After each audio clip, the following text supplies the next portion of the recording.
तुझे क्या लगा साले, हमारी मुखबिरी करके तू बच जाएगा? माँ कसम मैंने नहीं किया यार। मैंने पुलिस की मुखबिरी कब की छोड़ दी यार। अरे झूठ मत बोल बंगाली। अबे बच्चों की कसम यार। ये देख, मैं अब अंडरवर्ल्ड के पीआर करता हूँ। बोल बंगाली। काम हो गया? हाँ हो गया। चंडीगढ़ से निकल चुके हैं, 4-5 घंटे में दिल्ली पहुंच जाएंगे। नहीं, सुन, अभी दिल्ली मत आ। क्यों? प्रॉब्लम है यार, पार्टी पैसे देने में आनाकानी कर रही है यार। अरे क्या बोल रहा है यार तू? हाँ, टाइम लगेगा पैसे मिलने में। तब तक लॉन्डिया को कहीं दबा के रखना पड़ेगा। अरे को अफीम की पुड़िया है क्या दबा के रख? क्या करना है साले? हाँ? चाहता क्या? क्या चाहता क्या? अरे तेरे बाप से बात कर रहा है। बुरा मत। क्या बुलाएगा तुझे? सलाम कहिए।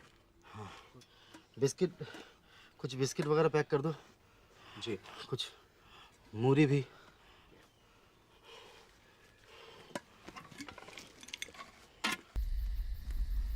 हिम्मत है? हाँ। हिम्मत है? हाँ। है? डायरेक्टर के हाथ में बंदूक, बगल में प्रोड्यूसर की बॉडी। बहुत वर्जिन होता है, उसका सील नहीं तोड़ने का। मिनरल्स हैं और इसके लिए बिस्वा जी हमें जो करना पड़ेगा ना हम वो करेंगे। बैंक की तुमको लेट हो गया सर।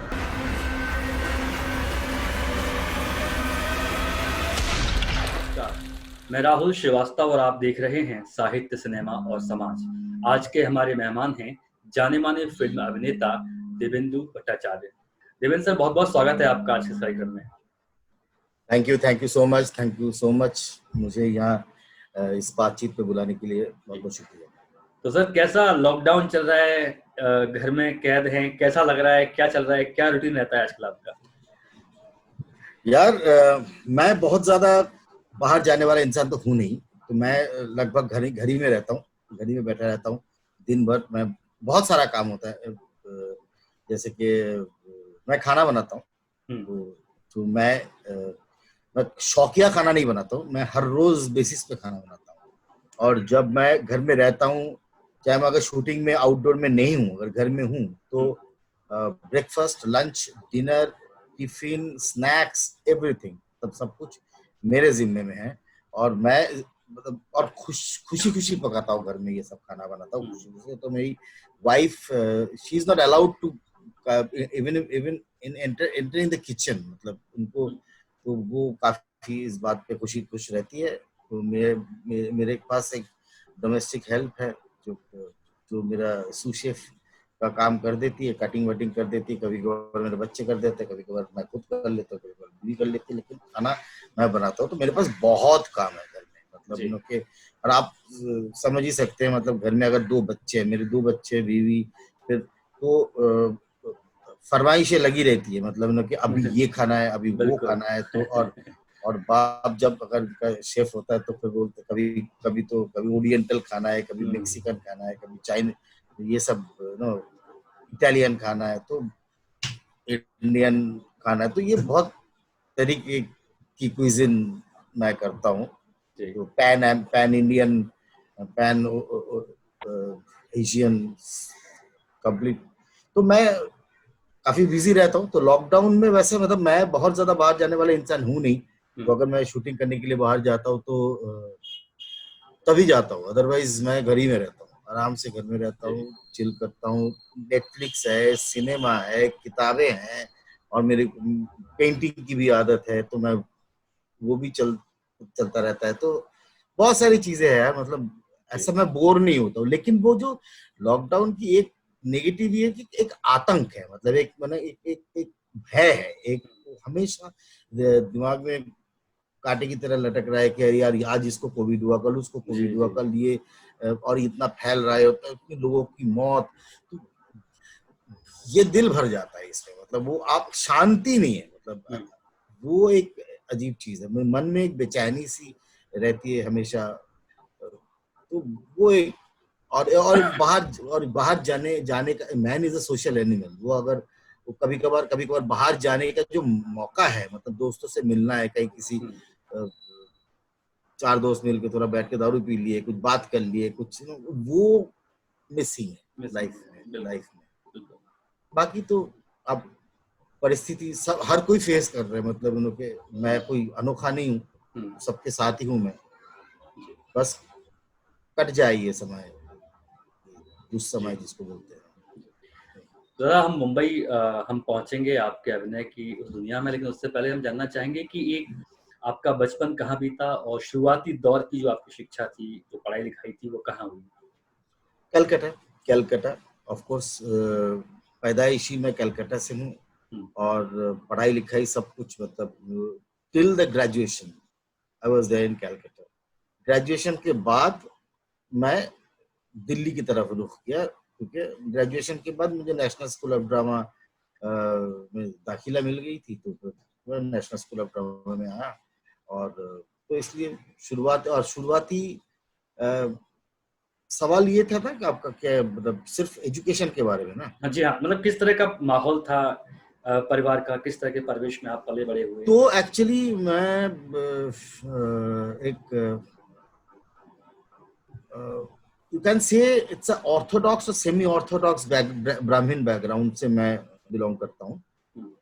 और हमारे घर से कोई आर्ट एंड कल्चर में बहुत ज्यादा थे नहीं, मतलब, लेकिन एक बंगाली फैमिली में तो ये तो होता ही है कि आपको बचपन में एक तबला सिखाया जाता है, जी, और एक गाना सिखाया जाता है, और एक पेंटिंग में डाल दिया जाता है, ये सब तो होता ही है, मतलब नेचुरल होता है, हाँ। हाँ, किसी भी बंगाली के घर में जाओगे तो वहाँ आपके शेल्फ में एटलीस्ट रविंद्रनाथ की किताबें मिलेगी, आपको फ्रॉइड की किताबें मिलेगी, आपको मार्क्स की, ये सब हारमोनियम मिल जाएगा। ये सब एक्चुअली बाय डिफॉल्ट मिलता है, मतलब ये अब डैड ने भी पढ़ा है, मेरे दादाजी ने भी पढ़ा है, तो मेरे दादाजी संस्कृत में बहुत मास्टर आदमी थे, तो मैथमेटिक्स और संस्कृत में तो उन्होंने लॉ भी पढ़ा था, तो सारी किताबें वो सब बचपन से ही, मतलब उनके एक माहौल तो रहता ही है, लेकिन कभी आर्ट एंड कल्चर, मतलब थिएटर में आर्ट एंड कल्चर को लेकर कैरियर किसी ने नहीं बनाया मेरे घर में।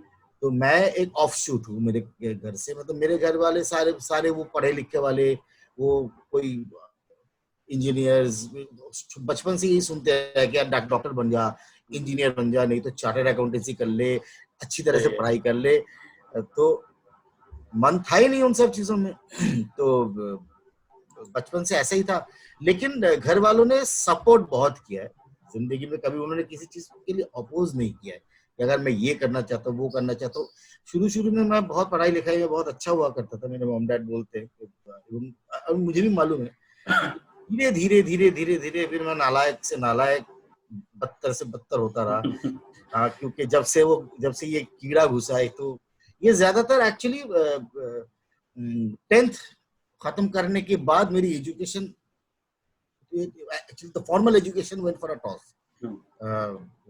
मैं सुबह 7 बजे निकल तो जाता था कॉलेज के लिए, मॉर्निंग कॉलेज होते थे मेरे, मैं कॉमर्स लिया था मैंने, तो निकल तो जाता था, लेकिन कॉलेज में मैंने सारे टीचर्स मेरे को बोलते थे एक बार शक्ल तो दिखा दे कभी क्लास में आके। तो कॉलेज में जाकर मैं क्लासेस नहीं करता था, तो मैं जाता था सीधा सीपीएम, सीधा अपना पार्टी ऑफिस में, एसएफआई हमारा उस time student federation of India was like, तो स्कूल के सारे कल्चरल एक्टिविटी सब कुछ, मतलब उनके स्कूल उन्हीं के अंडर में होता था। तो मैं भी बाय डिफॉल्ट बचपन से ही थोड़ा सा एलियनेशन, अलाइनमेंट मेरा थोड़ा सा मार्क्सिज्म की तरफ रहा, ये रुझान रही, तो मैं वहां जाके बैठ जाता था। उसके बाद फिर लेकिन मेरे को पॉलिटिक्स से ज्यादा, मतलब कल्चरल फ्रंट में मैं ज्यादा रहता था, मतलब या स्ट्रीट थिएटर करना, यू नो,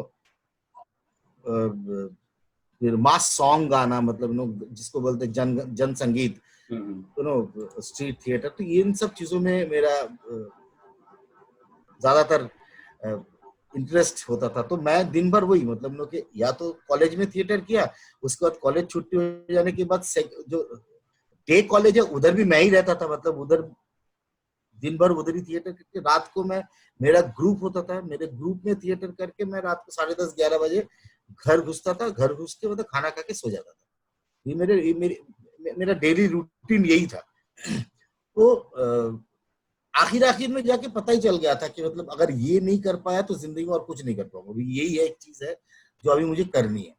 तो तभी मुझे पता चला था कि नेशनल स्कूल ऑफ ड्रामा नाम की एक चीज है, जहाँ एक जगह जो इंस्टीट्यूशन है कि जहाँ अब इस सब्जेक्ट को लेकर पढ़ सकते हैं और भी आगे बढ़ सकते हैं। तो लेकिन तब पता चला कि ये ग्रेजुएशन के बाद है, बिकॉज ये नेशनल स्कूल ऑफ ड्रामा जो है पोस्ट ग्रेजुएशन डिप्लोमा है, तो ग्रेजुएट तो होना पड़ेगा। तो अब पढ़ाई लिखाई ऐसी हो चुकी थी कि ग्रेजुएट, मैं तो सोचा कि ड्रॉप ही कर दूं, मतलब नहीं करना मुझे ग्रेजुएशन, मतलब क्या करना मुझे कॉमर्स को, मुझे ना तो कुछ करने वाला हूँ मैं उसमें, एक नौकरी तो मतलब कभी करने की सोची नहीं थी कभी लाइफ में। तो लेकिन बस वही ग्रेजुएशन हो गया था और चांस भी मिल गया था और फिर जिंदगी और होगी, बदल गई। फिर मैं 1994 में सिलेक्ट होके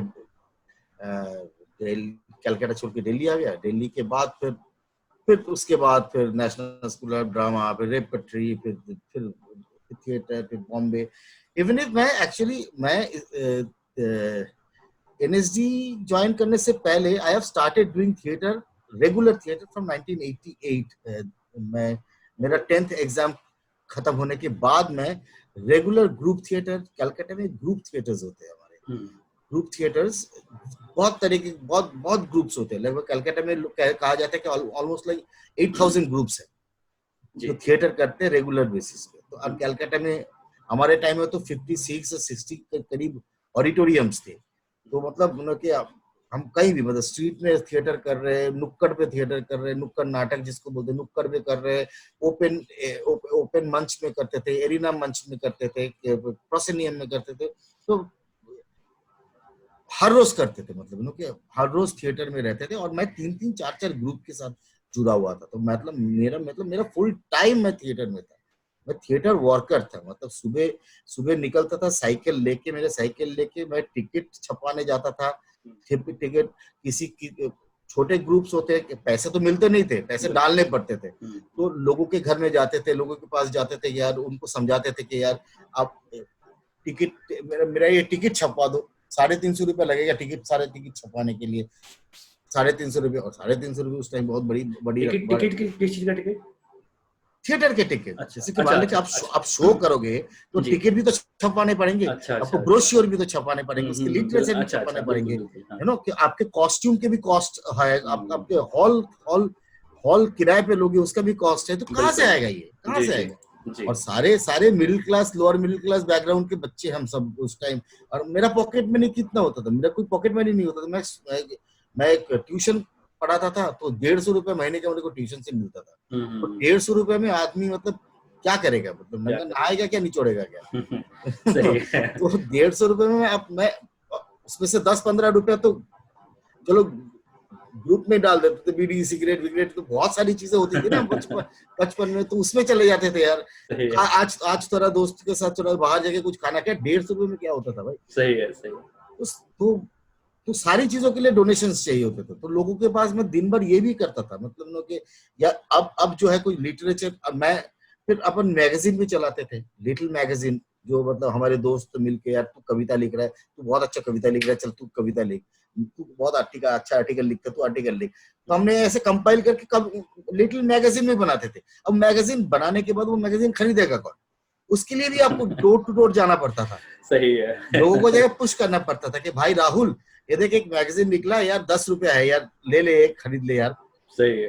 तो ले लेते थे। तो ये सब हमारा काम था, मतलब हम मतलब इसी में लगे रहते थे, यही हमारा मतलब था, मतलब दारो मदर और कुछ नहीं। यही है मतलब कि पढ़ाई लिखाई। तो I started with the English medium school background, then I've transferred to a Bengali medium school, then college, commerce, Vivekananda College, then NSD, National School of Drama. So ये मेरा कुल मिला के।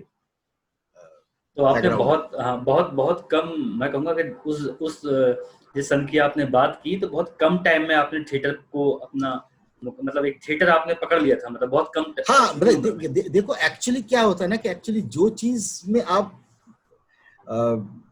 जो चीज आपको अच्छा लगता है और आपको एक बार पता चलता है कि चलने लगता है कि ये काम मुझसे होता है, मैं ये कर सकता हूँ, मैं इसमें अच्छा हूँ, तो जो लोग पीठ थपथपाना शुरू कर दिए आपके कि यार you are a good actor यार, यू सिंग ऑल्सो वेल, और क्या होता है ना कि हम जैसे लोगों की थिएटर में बहुत बहुत अप्रिशिएट किए जाते थे और बहुत ज्यादा डिमांड होता था हम जैसे लोगों का, क्योंकि मैं गाना भी गाता था, तो मैं गाना गा सकता हूँ, तो मैं एक्टिंग भी करता था, और मेरे बचपन में ना मैं बहुत अच्छा स्पोर्ट्समैन था। मैं बहुत अच्छा स्पोर्ट्स खेला जिंदगी में, क्रिकेट, फुटबॉल, मतलब अच्छे लेवल पे खेला मैंने। और मैं बचपन में जिम्नास्ट था, तो आई वॉज अ जिम्नास्ट। तो मैं बॉडी के साथ बहुत हरकत कर सकता था, मैं आर्च कर सकता था, मैं फ्लिप कर सकता था, मैं पकड़ के रोमन रिंग कर सकता था, इधर से छलांग लगा के उधर जा सकता था। तो एंड एंड जैसे कि बंगाली घरों में आपका आर्ट एंड कल्चर, आपकी पढ़ाई लिखाई सब कुछ के साथ साथ म्यूजिक, और मैं तबला भी बजाता था। तो मेरे जैसा आदमी ना एक एसेट होता था, कंप्लीट पैकेज था। और हाथ में पोस्टर भी बनाने का काम, मैं भी पेंटर भी हूँ, तो मेरा बहुत डिमांड था। तो और मुझे सडनली मेरे को लगा कि अरे यार, लोग मुझे भाव दे रहे हैं, और मैं कोई ये चीज कर पा रहा हूँ, और मुझे करके मजा आ रहा है, और मुझे बेस्ट एक्टर का अवार्ड भी मिल रहा है, कि डिफरेंट कंपटीशन में। तभी आपको पता चलता है कि, तभी आपको लगता है कि नहीं यार, चलो किसी एक चीज है जिसमें मैं अच्छा हूँ, माँ बाप को जाके बोल सकता हूँ। नहीं तो माँ बाप ने बोला था कि तू गधा है, तेरे से कुछ नहीं होने वाला है, तू नालायक का नालायक ही रहेगा। तब मैं जाके बोला कि देखो, ये एक चीज है जिस चीज में मुझे लगता है कि मैं ये करना चाहता हूँ, और अभी मैं एनएसडी के एग्जाम दूंगा, और मैं चांस मिल गया। तो बाप ने बोला कि ठीक है, कुछ तो किया। जी। तो ये था। तो कितना मुश्किल रहा आपको एनएसडी, क्योंकि एनएसडी में सुना है कि एग्जाम बहुत टफ होता है, कई सारे उसमें मेरे लिए बिल्कुल एनएसडी एक पीस ऑफ केक था। मतलब कि एनएसडी, मतलब मैं एनएसडी का सोचा, एनएसडी का फॉर्म आया, मैंने एनएसडी का अप्लाई किया, मेरा कैलकाटा में पहला इंटरव्यू हुआ, वहां सिलेक्ट हुआ, दिल्ली में गया, 4 दिन का वर्कशॉप हुआ, सिलेक्ट हुआ, और मैं एनएसडी में घुस गया। बाद में मैंने पता चला, बाद में एनएसडी में जाके जब मैं 4 साल का वर्कशॉप, 4 महीने का जो वर्कशॉप करने के लिए जो फाइनल वर्कशॉप होता है, जहाँ सिलेक्शन, एक्चुअल फाइनल सिलेक्शन, वहां जाके सबसे पहली बार मेरे को पता चला कि अरे यार, एनएसडी तो मतलब एक मेरे वर्कशॉप में, मतलब उस टाइम, हमारे टाइम में 5-6 लाख के करीब एप्लीकेशंस आते थे एनएसडी में, 20 सीट्स होती, 20 सीट्स। अब 20 सीट्स में भी लड़कियां भी है, आपको 4 या 5 लड़की का मस्ट है, तो आपका और कम हो गया, लड़कों का और कम हो गया। अब देखो, इसमें से 4-5, अगर 20 में से अगर 15 रह गया, उसमें से 2 आपका फॉरेन स्कॉलर्स के सीट्स होते, तो आपके लिए ये चला गया। अब ये 12 या 13 में से एनएसडी में एक कोटा है, मिनिस्टर एचआरडी का एक कोटा सिस्टम है। इस कोटा सिस्टम ये है कि अगर आपके फैमिली ट्रेडिशनल आर्ट के साथ जुड़ा हुआ है, मान लो कि आप राहुल के पिताजी कथकली डांसर्स थे, तो राहुल का एक चांस थोड़ा बढ़ जाएगा, क्योंकि वो ही is coming from art cultural background. So वो भी एक कोटा है, वहां से भी 1-2 आते। उसके बाद स्टेट्स के कोटे होते, मतलब स्टेट्स, सिक्किम और ये नहीं, स्टेट्स के कोटे क्या होता है, स्टेट्स के कोटा ये होता है कि एनएसडी में ना हमेशा सिलेक्शन को बैलेंस करना पड़ता है, कि मान लो कि बंगाल से ज्यादा नहीं होना चाहिए, महाराष्ट्र से ज्यादा नहीं होना चाहिए, यूपी से ज्यादा, तो सारे जगह से बैलेंस चेक आएगा। तो मान लो कि तो उसमें भी आपका कटने लगता है।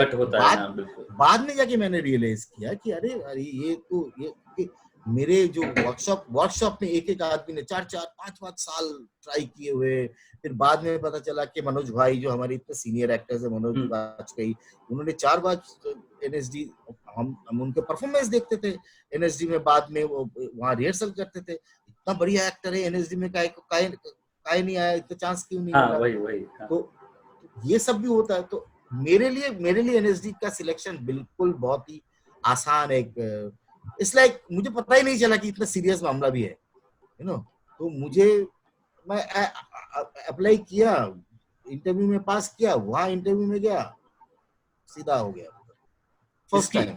इसकी एक बहुत बड़ी वजह रही आपका, आपने जो थिएटर किया, आपने कई सारे काम किए, आपने मतलब एग्जैक्टली आपने म्यूजिक भी किया, आपने पर्चे भी बांटे, टिकट भी, मतलब एक आप पैकेज, जो आप पैकेज थे एक वो पूरा एग्जैक्टली वहां काम किया। एग्जैक्टली वो बाद में इन रेट्रोस्पेक्ट मैंने वही रियलाइज किया कि एक्चुअली मैंने बहुत काम कर लिया था और I was awarded best actor by IPTA IPTA इन 1993 तो before joining national school of drama.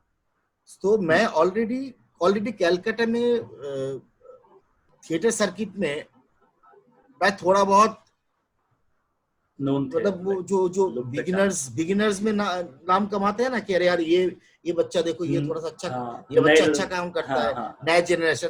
हाँ, तो उसमें मैं थोड़ा सा आ गया था। जी, तो एंड सब मेरे को करीब बहुत बड़े बड़े लेजेंडरी थिएटर डायरेक्टर्स जो कलकत्ता के थे वो मेरे को जानते थे, क्योंकि एनएसडी में क्राइटेरिया ये भी है कि आप एनएसडी में जब आप दाखिला लेते हैं तो आपको 3 या 4 एमिनेंट थिएटर पर्सनालिटी का रेफरेंस लेटर चाहिए होता है कि oh the guy is good to be in the NSD. So the guy is fit, the guy is good, the guy is like no कि ऐसे करके होता है रेफरेंस लेटर। तो मैं भी वही मतलब मैं आराम से लोगों के पास जाता तो लोगों ने कहा यार दे दिया। तो मेरे को 2-3 डायरेक्टर्स उस टाइम बहुत बड़े बड़े डायरेक्टर्स थे, उन्होंने बोला कि क्यों कर रहा है, क्यों जा रहा है, अभी तो तेरा तो कैरियर शुरू हुआ है, इधर रह मेरे ग्रुप में काम कर ले। मुझे हमेशा से लगा था कि यार मुझे एनएसडी इसलिए जाना था कि मुझे नेशनली काम करना है, मुझे उस बंदे के साथ काम करना है जो छत्तीसगढ़ में बैठ के थिएटर कर रहा है, मुझे उस बंदे के साथ काम करना है जो पटना में बैठ के थिएटर कर रहा है, मुझे उस बंदे की सोच जाननी है जो कालीकट में बैठा हुआ है, तो वो मेरे को कहाँ मिलेगा। वो मेरे को नेशनल थिएटर में घुसने के लिए बेस्ट जरिया ये है NSD, national school of drama. फिर उसके बाद इंटरनेशनली आपका एक्सपोजर भी होता है, बिकॉज आपको बाहर से थिएटर डायरेक्टर्स आते हैं। हम मेरे बैच में बांग्लादेश से भी फॉरेन स्कॉलर थे, बांग्लादेश का स्टूडेंट भी था। मेरे पिछले वाले बैच में नेपाल से स्टूडेंट हुआ करता था। मेरे बाद वाले 1-2 बैच के बाद वाले डेनमार्क या कोरिया से स्टूडेंट आया। तो एक कल्चरल सिंथेसिस भी चलता है, अलग-अलग कल्चर वो आपको मालूम चल जाता है ना कि आप कुआं में बैठ के थिएटर करने से तो कोई फायदा नहीं है ना, समुंदर में जाके खेलना चाहिए, तो पता चल जाएगा। तो वो मेरी सोच हमेशा से वही रही है कि मुझे और institution, I support institutional teaching. I know self taught, there are lot of self taught जो खुद कर करके पढ़ के सीखा है, दूसरे डायरेक्टर के साथ काम करते हुए सीखा है, दैट इज आल्सो देयर। पहले कौन से इंस्टीट्यूशन में जाते थे, बट लेकिन जब एक कोई इंस्टीट्यूशन है एवं आप वहां जा सकते हो तो व्हाई नॉट। लेकिन चुनाव सही होना चाहिए। हाँ चुनाव से, हाँ, तो व्हाई नॉट, मतलब इसलिए the importance of an institution is actually I always felt that it is better to be in an institution and learn the craft categorically with the proper syllabus, कि किस तरीके से different chronologically आपके पास आना चाहिए theories। तो ये सारी चीजें बहुत important है। तो आपने जो एनएसडी करने के बाद फिर आपने मुंबई का रुख किया या फिर दिल्ली में भी थिएटर किया उसके बाद? नहीं, नेशनल स्कूल ऑफ ड्रामा से निकलने के बाद मैं एनएसडी रेपर्टरी कंपनी करके एक कंपनी है, आपको मालूम होगा शायद, एनएसडी रेपर्टरी कंपनी थी, सुना हुआ है। एनएसडी रेपर्टरी कंपनी का काम ये होता है कि आप सिर्फ आपका काम ही होता है कि उधर जाके आप सुबह जाओ, सिग्नेचर करो सरकारी बाबू जैसा, उसके बाद रिहर्सल करो, शाम को नाटक करके घर जाओ। हाँ, ओके। तो ये एक और ये गिने चुने एक्टरों को ये मौका मिलता है नेशनल स्कूल ऑफ ड्रामा से निकलने के बाद, बहुत गिने चुने। अच्छा, हर किसी को नहीं मिलता? हर किसी को नहीं मिलता, हर किसी का चॉइस भी नहीं होता, हर कोई चले भी जाते हैं और हर किसी को ये ऑफर भी नहीं आता है, मिल भी नहीं। तो मुझे पता था कि मुझे यही करना था और और वो एक ये भी होता है कि आपका एक चुनाव भी होता है कि आपको मार्क भी किया जाता है कि यार यार ये 3-4 एक्टर है, ये रेपर्टरी में आ जाए तो रेपर्टरी थोड़ा सा स्ट्रांग हो जाएगा, क्योंकि अच्छे एक्टर रेपर्टरी को चाहिए। और रेपर्टरी एक ऐसी जगह है जहाँ 6 साल से ज्यादा आप नौकरी नहीं कर सकते, वो भी एक रेपर्टरी का रूल है। तो बहुत लोग जो है आगे जाके थोड़ा सा रेपर्टरी में एक्चुअली रहने से ना थोड़ी सी दिक्कत भी है कि बहुत ज्यादा दिन तक अगर आप रहते हो तो आपको वो महीने का जो सैलरी है उसकी लत लग जाती है, उसकी आदत पड़ जाती है। उसकी आदत जब पड़ जाती है तो आलसी जाते हो आपके आलसी हो जाते हो और आपके अंदर जो रिस्क टेकिंग एबिलिटीज है वो खत्म होने लगता है। तो इसलिए रेपर्टरी करना तो चाहिए। मुझे लगता है कि कोई भी अच्छे एक्टर को एनएसडी से निकलने के बाद रेपर्टरी में काम करना चाहिए, सो दैट एक प्रोफेशनल थिएटर एक्टर की तरह से आपको पता चलना शुरू होता है कि ऑडियंस क्या होते हैं, ऑडियंस के साथ अच्छी तरह के, क्योंकि 3 साल तो आप एनएसडी में गिने चुने लोगों के साथ ही सामने ही आप एक्टिंग करते हो। आपके बैचमेट्स होते हैं, स्कूल वाले लोग होते हैं, आपके छोटे छोटे जोक्स पे भी हंस देते हैं, लेकिन वही पता चला कि वही जोक्स, वही पंच जो है अब काम नहीं आ रहा है, क्योंकि आप ये जो ऑडियंस है ये आपके पर्सनल जोक्स पे रिएक्ट नहीं करेंगे, कैसे करेंगे? उनको तो पता ही नहीं है कि आप किसके टांग खींच रहे हो, समथिंग लाइक दैट। तो आप तो रियल ऑडियंस को फेस करना, उसके बाद रेपर्टरी कंपनी के जरिए आप डिफरेंट कल्चरल प्रोग्राम के चलते आप डिफरेंट स्टेट्स में जाके आप परफॉर्म करते हो, जैसे कि लखनऊ, भोपाल हमारा रेपर्टरी का थिएटर फेस्टिवल चलता है, काठमांडू, श्रीलंका, मतलब बाहर के देशों में भी जाके परफॉर्मेंस करते हो। तो ये एक्चुअली ये एक्सपोजर बहुत अच्छा होता है एक एक्टर के लिए। लेकिन वही मतलब 2-3 साल करने के बाद, तो मैं 3 साल करने के बाद मैंने रेपर्टरी एक कंट्रीब्यूशन भी कह सकते हैं इसको, करना चाहिए एज ए, मतलब करना चाहिए ऐसा। तो मुझे लगता है कि ना कि थिएटर के एजुकेशन से, थिएटर के स्कूल से मैं निकला हूँ और मैंने पहले भी इतने थिएटर्स किया, तो ये मेरा फर्ज भी है कि मतलब मैं थोड़ी देर कुछ दिनों तक थिएटर के साथ ही रहूं। सीधा मतलब वही हो ना कि मतलब मैं माँ ने पाल पोस के बड़ा किया और माँ ने पाल पोस के बड़ा किया, बड़ा होते ही माँ को छोड़ के निकल गए। वो भी अजीब है ना कि कुछ दिन तक माँ के साथ तो रहना भी चाहिए। बिल्कुल। तो जब आप बॉम्बे पहुंचे तो पहली फिल्म आपको कैसे मिली, थिएटर इतना सब कुछ करने के बाद? यार पहली फिल्म मेरे को बॉम्बे में नहीं मिली थी, पहली फिल्म मुझे दिल्ली में मिली थी। अच्छा। तो हाँ, तो मैं जब हम थिएटर करते थे, जब हम एनएसडी में थिएटर करते थे, तब दिल्ली आपको पता होगा कि दिल्ली में भी एक पैरेलल इंडस्ट्री चलती थी। हाँ बिल्कुल। कभी कभार दिल्ली में बैठे कोई इंडिपेंडेंट फिल्म बना देते थे, और दिल्ली में ना प्रोडक्शन हाउसेस होते थे, दिल्ली से बहुत शोज बनते थे, लाइक भंवर, सोनी में आता था भंवर, फिर एजेंट विनोद, ऐसे बहुत सारे शोज आते थे। बीबीसी का जितने भी शोज है वो दिल्ली में बनते थे। अब तो और भी हो गया, अब तो हाँ, स्टार के भी काफी शोज दिल्ली में बनते थे। दिल्ली में काफी प्रोडक्शन हाउसेस थे उस टाइम। तो दिल्ली तो उनको अच्छे एक्टर की जरूरत पड़ती थी। और भंवर जो है, भंवर आप पता नहीं तुमने देखा है क्या नहीं, भंवर एक सोनी में एक शो आता था, क्राइम बेस्ड शो था कि हालात के भंवर में फंसे कुछ सच्ची दास्तां करके उसका टैगलाइन भी आते थे, लोगों के ह्यूमन स्टोरीज पे बेस्ड होते। तो वहाँ उसके बहुत अच्छे एक्टर्स चाहिए होते थे उनको।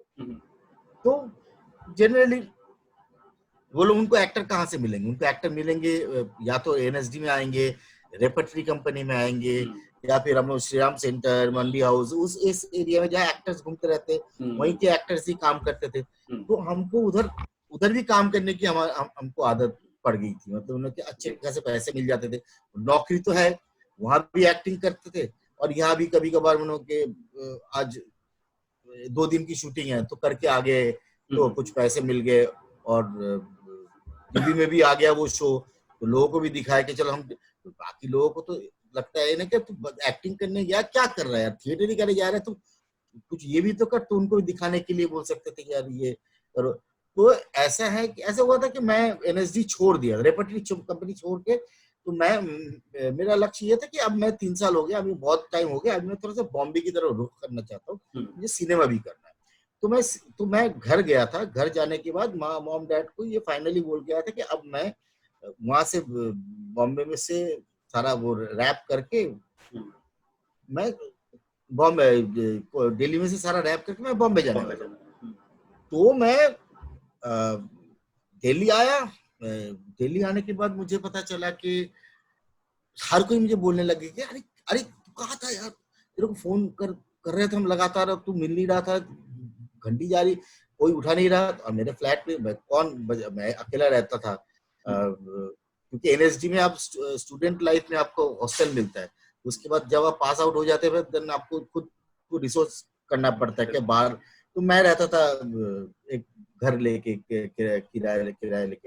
किराए पे कमरा लेके, तो फोन कौन उठाएगा, मैं अकेला ही था। तो मैं आया तो पता चला कि अरे यार मीरा नायर की फिल्म बन रही है मॉनसून वेडिंग, तो वहां एक कैरेक्टर खाली है यार, वो तेरे को हम बहुत दिनों से ढूंढ रहे कि वो एक एक्टर था, वो एक्टर के साथ मीरा ने शायद 2-3 दिन शूट किया था, कुछ हो गया था, पसंद नहीं आया, ये हुआ।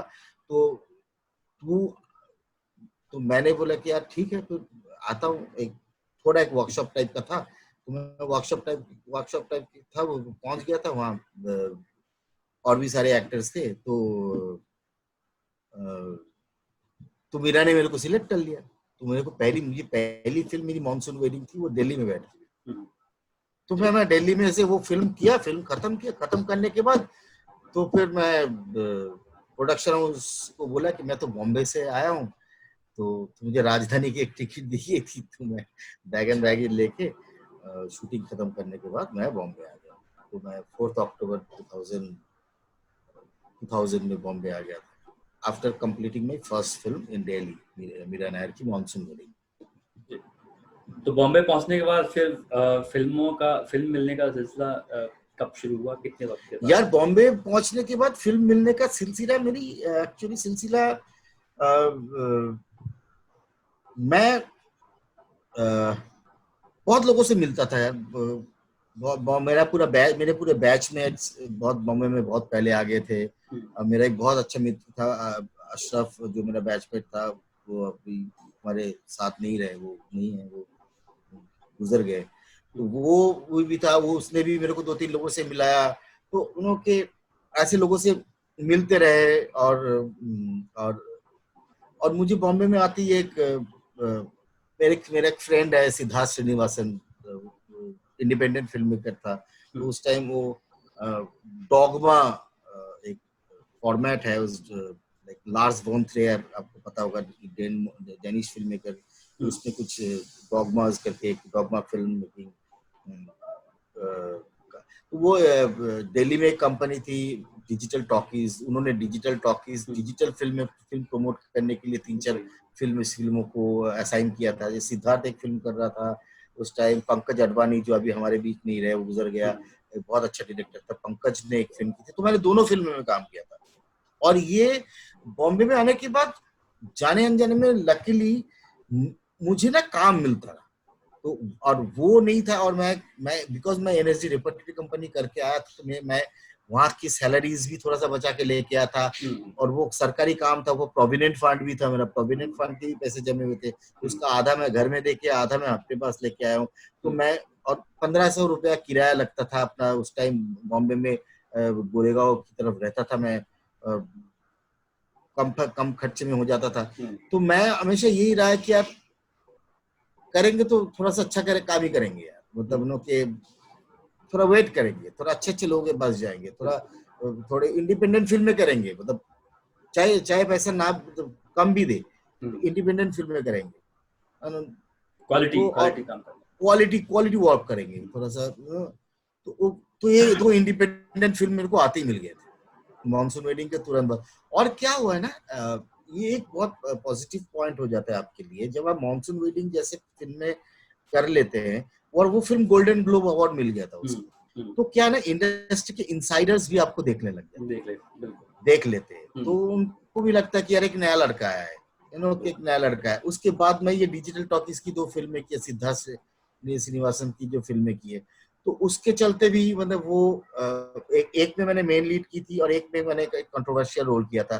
दोनों फिल्म जॉइंटली बैन हो गई थी, वो डिजिटल वो रिलीज कभी नहीं हुई, लेकिन इनसाइडर्स जो होते थे बिकॉज, और दोनों फिल्म को इंटरनेशनल डिजिटल फिल्म फेस्टिवल में जॉइंटली बेस्ट फिल्म का अवार्ड मिला था। एक में मैं मेन लीड कर रहा था। तो क्या है ना कि आपको इनसाइडर्स जो है वो आपको देख लेते हैं, नजर रहती है उनकी, आपको नजर रहती है। तो काम पे काम, काम पे काम, काम पे काम, काम पे काम, काम पे काम, काम पे ऐसा ऐसा मिलता रहा मेरे। फिर मेरे को हजारों ख्वाहिशें ऐसी है कर फिल्म मिली, फिर मेरे को अब तक 56 मिल गई। फिर मेरे को मेरा एक एसोसिएशन बन गया था अपना विक्रम भट्ट जी के साथ, बहुत उन्होंने बहुत मेरी हेल्प की, उनके साथ मैंने बहुत काम किया। फिर अनुराग कश्यप, के फिर ऐसे ही फिर उसका ब्लैक फ्राइडे, देव डी, तो फिर बीच में कमर्शियल फिल्म की थी गोल। तो ऐसे करते करते करते करते कि आप मुझे काम मिलता रहा, लिंक बनता गया और काम मिलता रहा और मैं काम करता रहा और काम से काम आता रहा, काम से काम आता रहा। तो ये सिलसिला एक ठीक था। अभी आपकी हाल ही में एक जो वेब सीरीज देखी जामताड़ा बड़ी ही चर्चित वेब सीरीज है, तो उसमें उसका कैसा अनुभव रहा आपका? और ऑफ स्क्रीन कोई किस्सा जिसे आप याद करते हो आज, बड़े मजेदार, वो नए लड़के थे आपके इर्द गिर्द और वो सभी बड़ी अच्छी बॉन्डिंग थी उनके बीच में, और तो कैसा कोई चीज जो आप चाहते हो शेयर करना? क्या है ना राहुल, ये I am very lucky in this profession because this is the kind of profession जो आपको बहुत सारी चीजें करने को अलाउ भी करता है और एक डिफरेंट लाइफस्टाइल लीड करने के लिए आपको अलाउ करता है। जैसे कि ऐसा एक प्रोफेशन है जो आप दोपहर में सो भी सकते हो। तो अगर मान लो कि आपके पास कोई काम नहीं है तो आप दोपहर में खाना वाना खा के सो गए। ये बहुत लोगों की लग्जरी नहीं होती, जो 9-5 की जॉब करते हैं, तो वो दोपहर में सोने की बात करते हैं यार। बिल्कुल। तो हम लोग का ऐसा बहुत सारी चीजें होती है, तो इसलिए हम लोग जब भी कोई नया प्रोजेक्ट करते हैं, जब आउटडोर में जाते हैं, तो आउटडोर में जाना, रात शूटिंग करने के बाद आपको सबसे मिलना, अब एक साथ बैठ के खाना खाना या फिर ड्रिंक करना या फिर कुछ भी, मतलब गाना गाना या फिर एक माहौल बनाना, और ये मेरी फितरत है। और ये मैं एक्चुअली क्योंकि मेरी स्कूलिंग जो है, थिएटर की स्कूलिंग सब कुछ मेरी बचपन से ऐसी रही है ना कि मैं हमेशा टीम लेके चला हूँ।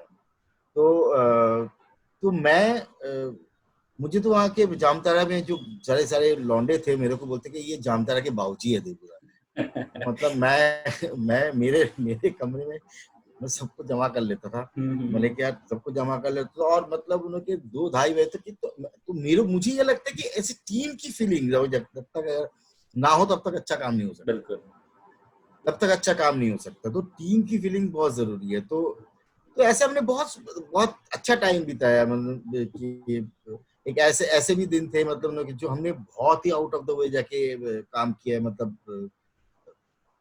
18-18, 20-20 घंटे की भी शूटिंग की है कभी कभार। तो एक टाइम में मेरा डायरेक्टर सौमेंद्र जो कह दिया कि यार दूधा, आज मुझे लगता है कि वही चाह रहा था कि आगे करे काम। हम काम कर रहे थे और एग्जाम टाइम में जाके उसने बोला कि छोड़ देते हैं आज, लगता है कि और नहीं बन पाएगा। मैंने बोला कि नहीं समझता, ये सीन शुरू किया है ना, इस सीन को खत्म करके ही जाएंगे, बाद में देखा जाएगा कि ये सीन एडिटिंग टेबल पे क्या काम कर रहा है, या हो रहा है या नहीं हो रहा है। मैंने बोला यार तुमने जो काम शुरू किया ना, तो अभी इसको इधर नहीं छोड़ती, तो काम करती तो बाद में जाके सौमेंद्र ने बोला कि यार लग गया, सीन अच्छा काम कर गया, और वो सीन बहुत अच्छा काम कर गया। और रात को सुबह 4:30-5 बजे की बात है, मतलब उन्होंने वो डंडा लेके पीटने वाला, सेल के अंदर डंडा लेके लड़कों को पीटने वाला सीन था। तो वो किस तरह से कंपोज करे वही समझ में नहीं आ रहा था, किस तरह। और क्या होता है ना कि सैचुरेशन पॉइंट भी आ जाता है, क्रिएटिविटी है ना आफ्टर ऑल, ये गधा मजदूरी तो है नहीं। तो आप एक टाइम में जाके दिमाग काम करना भी बंद कर देता है ना, सोचना और कितना क्या कर सकते, क्या नया कर सकते। तो वैसा था। और बाकी मतलब कोई भी सीरीज जब मैं करता हूँ, तो वो मेरे लिए एक नया अनुभव होता है, क्योंकि नया एक कंप्लीटली नई यूनिट होती है, कंप्लीटली नए लोग होते हैं। कुछ लोग आपको ऑफ कोर्स आपको पहचान वाले मिल जाते हैं, लेकिन हर बार नहीं मिलता। नए एक्टर्स होते हैं। तो मतलब कि सबके साथ, मतलब इन्हों के, जब मैं क्रिमिनल जस्टिस किया था तो मैंने जैकी दादा को डिस्कवर किया कि what a great man, you know, what a great personality. तो वहाँ के भी डायरेक्टर्स को, विशाल फुरिया, सबको मैंने डिस्कवर किया। मतलब क्या ब्यूटीफुल लोग है सब, मतलब उन लोग के क्या क्रिएटिव फोर्स है। तो कोई भी काम, मतलब उन लोग के, तो मतलब मजेदार है। मतलब वही मैं कह रहा हूँ, इसीलिए मैं कह रहा हूँ कि I am thankful to God that I am in this profession. यहाँ इतना प्यार, इतना मोहब्बत, इतना इतना अनऑर्थोडॉक्स से लोग रहते हैं, जजमेंटल्स नहीं होते हैं, मतलब उन्हें कि यार, जी। तो तो अच्छी बात है। जो नए लोग जो आना चाहते हैं बतौर एक्टर फिल्मों में, उनके लिए आप क्या कहना चाहेंगे? उनके लिए कोई संदेश या कोई सलाह जो आप देना यार चाहेंगे? मैं हमेशा लोगों को यही कहना चाहता हूँ कि एक्टिंग में बहुत सारी चीजें हैं। एक्टिंग में बहुत सारे आयाम है। मतलब आप किस तरीके से एक्टिंग करते हो, किस तरीके से एक्टिंग करना चाहते हो, कैसे आप सीखते हो, किस तरीके से आप अपने आप को बिल्ड करते हो। कोई जिम जाता है, कोई जिम नहीं जाता है, कोई, मतलब कि बहुत तरीका है, because it's an individual craft actually, basically. और एज एन एक्टर मुझे लगता है कि ये कंप्लीट एक्टर जो होते हैं ना, जिनको सब कुछ आता है, जिसको सब कुछ आना होता है, कंप्लीट एक्टर को, उसको डांस के बारे में मालूम चाहिए, मालूमात चाहिए, you know, everything, painting, evolution of painting, evolution of art, कैसे पेंटिंग के एवोल्यूशन हुए, कैसे सिनेमा के एवोल्यूशन हुए, कैसे थिएटर के एवोल्यूशन हुए, सारे आपको सारी जानकारी, आपको पढ़ाई लिखाई भी करनी होती है, सब कुछ करना होता है। तो मुझे लगता है कि एक एज एन सेंस, हाँ, एक सेंस होना चाहिए। एज एन एक्टर अपने आप को सिर्फ साबित करने के लिए, और एज एन एक्टर काम करने के लिए जो हम सिर्फ जिम जाते, वो सिर्फ हमारा काम नहीं। बिल्कुल। वो सिर्फ हमारा काम नहीं। हाँ, हमारे अंदर कंपैशन होना चाहिए, हमारे अंदर एम्पैथी होनी चाहिए, हमारे अंदर सारी चीजें होनी चाहिए। मतलब आपको किसी की, समाज में कोई आपके सामने कोई रो रहा है, तो उसके रोने से आपको प्रभावित होना चाहिए। कि ह्यूमन इमोशंस है, ये ह्यूमन इमोशंस को लेके काम है। तो अगर आप बाकी चीजों से अफेक्टेड नहीं हो रहे हो, मतलब आपको रास्ते में किसी की मौत हुई है और आपको एक्सीडेंट हो गया, किसी की जान जा रही है, और आपको वो चीज इफेक्ट नहीं कर रहा है, तो वो भी खतरनाक है। वो भी खतरनाक है, वो नहीं हो सकता है। मतलब आपको इफेक्ट करना चाहिए, तभी आपकी एक्टिंग लोगों को इफेक्ट करेगी जी। है ना। आपके अंदर इमोशन तभी ग्रो करेगा ना। तो मेरे को हमेशा लगता है कि एज एन एक्टर, अगर आप कहीं से स्कूल से सीख के आ रहा है या नहीं सीख के आ रहे, किसी को देख के सीख रहा है, काम करते हुए सीख रहे हैं, आपको यहाँ आना है या नहीं आना है, बट प्रैक्टिस जेन्युइननेस। मतलब you should be genuine, no, otherwise सब कुछ फेक हो जाएगा, सब कुछ फ्रॉड हो जाएगा। और ये जेन्युइननेस बहुत इम्पोर्टेंट है। आने वाले कल का कोई काम जो आपकी आने वाली फिल्में हैं, उनके बारे में अगर आप कुछ बोलना चाहें या बताना चाहें। ये आने वाले चीजें तो बहुत है। कुछ चीज शूटिंग होने वाली है, कुछ चीज कोई अभी लॉकडाउन के चलते कोई पोस्ट हो गया, कोई पोस्टपोन हो गई। और लेकिन जो रिलीज पे है, मेरे 2 सीरीज रिलीज पे है अभी। एक 19 जून को एक हिंदी और बांग्ला डुअल लैंग्वेज की एक सीरीज जो है, मतलब उसका नाम है लाल बाजार। So Lal Bazar is actually the Bengal Calcutta Police Headquarters called Lal Bazar. तो उसके लाल बाजार के ऊपर ही, मतलब लाल बाजार एक ऐसा आइकॉनिक प्लेस है कि लाल बाजार ने एक जमाने में बहुत केसेस सॉल्व किया था। Lal Bazar used to call the Scotland Yard of East. तो लाल बाजार, तो सीरीज का नाम ही लाल बाजार। तो वो एक सीरीज है जो ZEE5 में आने वाली है। तो मैं चाहता हूँ कि काफी अच्छी सीरीज है, तो काफी मेहनत से बनाई गई सीरीज है, और लोग देखें। 19 जून से स्ट्रीमिंग चालू हो जाएगी। और मेरा एक सीरीज जो है वो अनदेखी करके एक सीरीज है, वो भी बहुत अच्छी सीरीज है।